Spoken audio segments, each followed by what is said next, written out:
En manchette ce soir, la CAQ exclut Pierre Dufour de son caucus.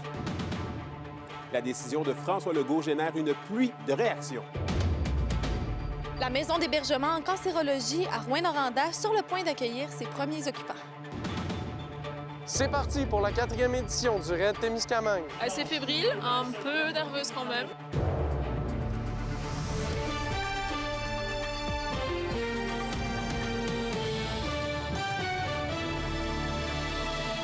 Bon début de soirée, ici Anthony Dallaire et bienvenue au TVA à 18h. Coup de tonnerre dans le monde politique régional. Le député d'Abitibi-Est, Pierre Dufour, a été expulsé du caucus de la CAQ ce matin. Ce dernier avait lancé un ultimatum à François Legault. Il lui réclamait une place au Conseil des ministres pour représenter les intérêts de la région. Une demande balayée du revers de la main par le premier ministre. La décision doit faire réagir ici dans la région, comme nous le rapporte Zachary Desrosiers. C'est une nouvelle qui en a surpris plus d'un. Le député d'Abitibi-Est, Pierre Dufour, est exclu du caucus de la coalition Avenir Québec. La décision a été annoncée vendredi matin par le premier ministre François Legault. Il justifie sa décision pour maintenir la cohésion au sein de son équipe et le bon fonctionnement de son gouvernement. Surprise totale. J'ai de la misère à concevoir qu'on puisse expulser un député d'un caucus sous la prémisse qui défend la réalité de notre région, qui porte la voix de nos citoyens, citoyennes, de nos élus. Une nouvelle qui fait réagir chez les citoyens de Val-d'Or que nous avons rencontrés. Je pense que M. Legault n'a pas raison. Là. Il est député déjà, on n'a pas de ministre. Fait que lui, il défend notre coin de pays. C'est de valeur pour lui, hein? Puis c'est de valeur pour les gens de la région aussi. Vous pensez que c'est une perte considérable ici? Oui, c'est une grosse perte. S'il faisait un très bon travail puis il voulait s'investir ici, ça prend des députés comme ça, pas des députés qui s'assisent dans leur bureau là, puis qui font rien pour les gens. Ben, tu sais, je le connais pas beaucoup. Oui, il était bon. Il faisait de la bonne job ici. Pierre Dufour n'a pas répondu à nos demandes d'entrevue. Mais sur les ondes de Radio-Canada, vendredi midi, il a réaffirmé l'importance pour l'Abitibi-Témiscamingue d'avoir un représentant de la région au cabinet. Plusieurs rumeurs étaient prononcées sur la possible candidature à la mairie de Val-d'Or. Dufour a mentionné que ses chances restaient très faibles de se présenter, autour de 1 % et qu'il envisageait plutôt de terminer son mandat. Bien, écoutez, c'est son choix. S'il pense qu'il va faire mieux, bien, tant mieux. Moi, je ne suis pas là pour blesser personne, mais savez-vous, c'est quoi dans la vie? C'est la meilleure référence, c'est le passé d'une personne. Oui, mais pour la ville de Val-d'Or puis la région, c'est pas une bonne nouvelle parce qu'au gouvernement, on perd une voix. Pierre Dufour était au gouvernement, puis là, il va siéger comme indépendant. Dans tous les cas, c'est pas une bonne nouvelle. Puis ça fait des mois qu'on le dit, les élus municipaux, les préfets, on manque de représentation au Conseil des ministres. Fait que là, les demandes qui étaient faites, qui nécessairement, en tout cas, seront peut-être pas avérées, c'est pas une bonne nouvelle pour les gens de Val-d'Or. Plusieurs personnes politiques de la région ont réagi à la suite de cette annonce. Dans une déclaration par courriel, la mairesse de Val-d'Or indique que l'exclusion d'un député est une décision interne à un parti politique, mais qu'elle poursuivra son travail avec Pierre Dufour dans l'intérêt des citoyens. La députée d'Abitibi-Ouest, Suzanne Blais, a réagi par écrit en se disant plus motivée que jamais à travailler pour les citoyens de sa circonscription. Selon plusieurs médias, François Legault devrait lui-même devenir le nouveau ministre responsable de l'Abitibi-Témiscamingue dans le cadre du remaniement attendu possiblement la semaine prochaine. Zachary Desrosiers, RNC Nouvelles, Val-d'Or. Vos réponses à la question du jour TVA. Une présentation de la Clinique infirmière Nord-Ouest présente partout dans la région. Nous vous offrons des consultations rapides avec des infirmières et infirmières praticiennes spécialisées. En nouveauté, le service de téléconsultation. Et à la question du jour en ce sens, on vous demandait, dans la lignée de l'exclusion de Pierre Dufour du caucus de la CAQ, souhaitez-vous davantage de changements dans la députation régionale? Et vous avez répondu oui à 98 %. Et à Rouyn-Noranda, maintenant, la construction de la maison d'hébergement régionale en cancérologie franchit sa dernière ligne droite. Roxane Caillouette est allée constater l'avancement des travaux. Il ne reste que quelques étapes avant que la maison d'hébergement régionale en cancérologie à Rouyn-Noranda puisse accueillir ses premiers occupants, et ce, dès la fin du mois d'octobre. On est vraiment dans les derniers éléments de la maison pour la rendre parfaite, la rendre conforme, puis accueillir les premiers usagers. La Fondation Santé Rouyn-Noranda a d'ailleurs eu à composer avec certains défis, dont la condamnation du bâtiment, et une poursuite est d'ailleurs intentée contre l'entrepreneur qui a vendu l'immeuble. Ça a été des beaux casse-têtes, mais on a eu des surprises, mais on les a gérées une par une. On est confiant de notre capacité, puis on est bien entouré aussi. La maison Moreau compte présentement 10 chambres et plusieurs espaces communs, mais si la demande augmente, l'agrandir demeure une possibilité. On a, parce que là, actuellement, le requis est de 10 chambres. On a fait aussi 5 unités locatives qu'on dédie aux professionnels de la santé. Et demain, si on a besoin d'une chambre supplémentaire parce que 10, ça ne convient plus, on va convertir ces unités-là en chambres à l'usager et on va grandir avec notre clientèle au fil des années. L'établissement répond à un besoin criant dans la région. Le centre de radio-oncologie, quand on fait des traitements de ce type-là, ça s'échelonne sur 5 jours consécutifs à des fois 40 jours consécutifs. Puis on ne peut pas arrêter les traitements en cours de route.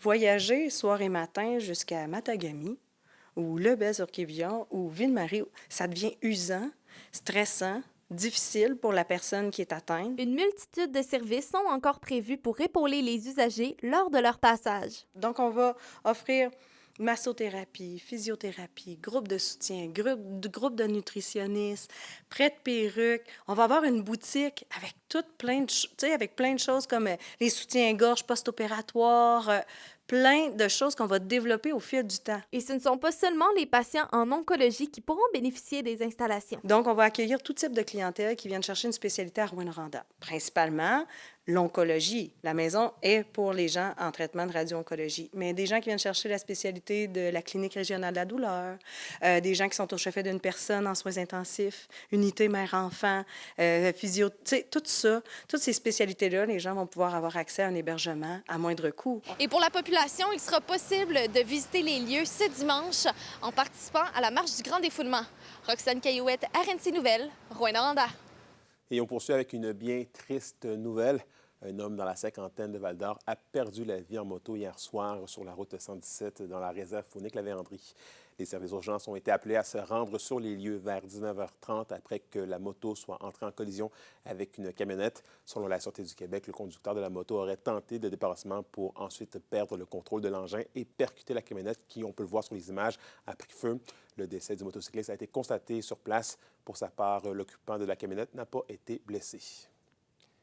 Et toujours dans les faits divers, on revient sur cet adolescent accusé d'homicide involontaire coupable sur un mineur laissé en bordure de chemin à Lac-Simon au début du mois d'août.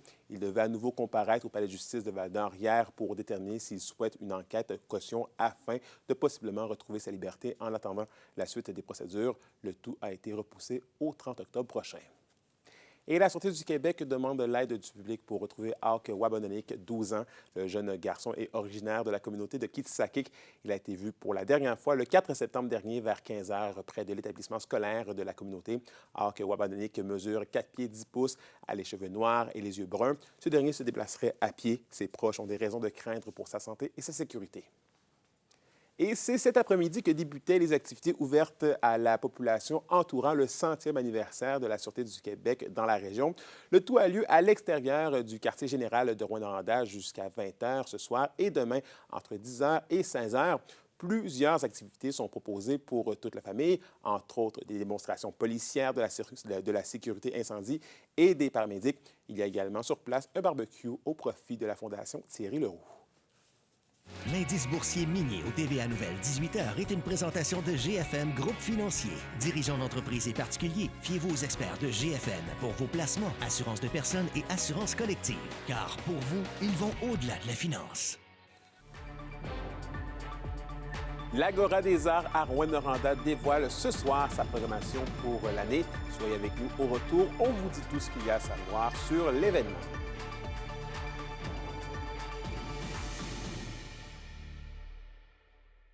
Les SADC de l'Abitibi-Témiscamingue et du nord du Québec vous présentent la bonne nouvelle économique TVA.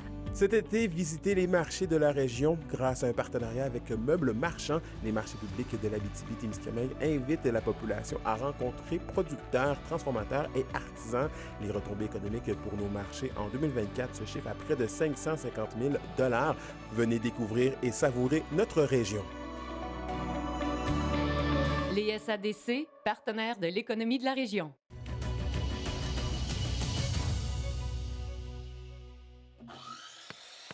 Tu veux faire ça? Ça, on a ce qu'il faut. Location MSN de Val-d'Or. Fier de célébrer avec vous notre 20e anniversaire et de présenter la chronique culturelle. Et au culturel, c'est ce soir que l'Agora des Arts à Rouyn-Noranda lance sa programmation 2025-2026.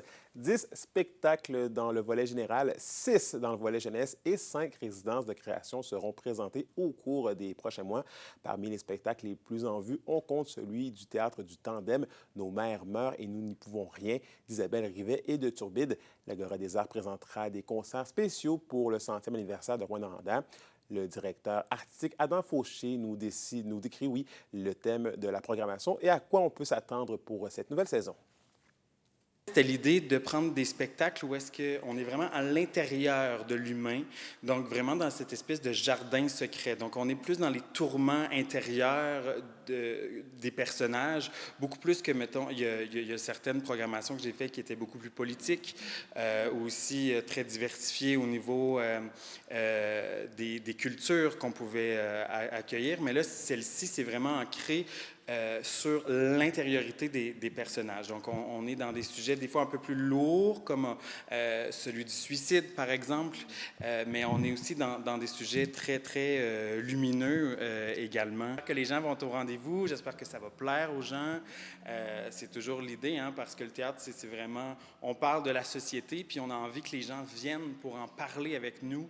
On fait toujours des discussions avec les artistes après, où est-ce que justement on parle des enjeux et tout ça, puis le public peut réagir finalement face à ce qu'ils ont vu, poser des questions ou pas. Hein, on peut assister aux discussions puis ne rien dire du tout, mais c'est ça l'idée, c'est vraiment de brasser des idées ensemble, collectivement. La 4e édition du raid Témiscamingue a pris son envol hier du côté de Québec. Ce sont plus d'une 60aine d'athlètes en provenance de 6 pays différents qui prennent part à l'édition. On vous parle de l'événement et plus encore au retour. Les sports vous sont présentés par Thibaut Géant, votre concessionnaire de confiance à Rouyn-Noranda, là où qualité et choix se rencontrent. Et au sport, c'est hier soir qu'avait lieu le lancement de la 4e édition du raid Témiscamingue. Et il s'agit d'une édition fort attendue. Olivier Morin nous explique. Nous procédons à l'entrée de nos délégations. Débutons avec le bâton du club. C'est dans une ambiance festive du côté de Québec que la 4e édition du raid Témiscamingue a été lancée. Ce sont plus de 60 participants répartis en 30 équipes de 2 et provenant de 6 pays différents qui prennent part au parcours. À l'aube du début de la compétition, disons que la fièvre se fait ressentir chez certains. De mon côté, fébrile. Ça fait quand même 4 éditions que je suis sur le territoire, donc j'ai vu les raiders aller d'année en année. Assez fébrile, un peu nerveuse quand même. Alors que pour d'autres, c'est lorsque le sérieux commencera que les sentiments risquent de ressortir. Well, we'll see tomorrow. So all looks great so far. So we'll see tomorrow. There's a competition with the youth. And then on Saturday, it starts the real thing. Le parcours s'échelonne sur une distance de 150 km et comprend notamment du canot, du kayak, de l'escalade et bien plus. Une certaine préparation pour relever ce défi est nécessaire. Personnellement, depuis le mois de janvier, c'est beaucoup de sport. Premièrement, un renforcement musculaire, en plus d'épreuves plus adaptées, donc vélo, canot, course. Pareil, après je pense que le plus compliqué sera l'entente parce qu'on n'a pas pu s'entraîner ensemble. Après je me fais pas trop de soucis, on a quand même nos 20 ans d'amitié qui sont derrière. Mais du côté de la délégation croate, pas besoin d'entraînement. If you like biking and running and navigating, paddling, that's actually what I do all the time, so there is no specific trainings for this. Bien que le raid Témiscamingue mélange endurance ou encore travail d'équipe, il mise également sur le rapprochement avec les communautés autochtones. C'est la 4e édition déjà qu'on collabore avec nos Premières Nations, sauf que c'est la première année où réellement on est dans une communauté. Parce qu'évidemment, tout le parcours se passe en territoire Anishinaabe. Et les Premières Nations seront présentes tout le long de la fin de semaine. Il y a des feux sacrés qui sont allumés et ensuite de ça, également à la cérémonie de clôture, là, il y a également des traditions autochtones qui sont présentées. En plus de la compétition principale, il y aura également le raid senior qui s'ajoute cette année. Sans oublier le raid junior qui donne le coup d'envoi officiel. Ça fait partie du parcours des équipes internationales. Elles sont jumelées avec des jeunes et cette course-là compte pour leur parcours. Les compétitions du raid Témiscamingue débutent dès aujourd'hui avec la présentation du raid junior ainsi que le raid senior. Alors que de son côté, la compétition principale débutera samedi avec un départ du côté de l'Aniel. Olivier Morin, RNC Nouvelles, Québec. Pour une nouvelle importante à nous communiquer, contactez-nous, nouvelles au pluriel, @rncmedia.ca, par téléphone au 1-866-463-4636 et notre site web tvaabitibi.ca.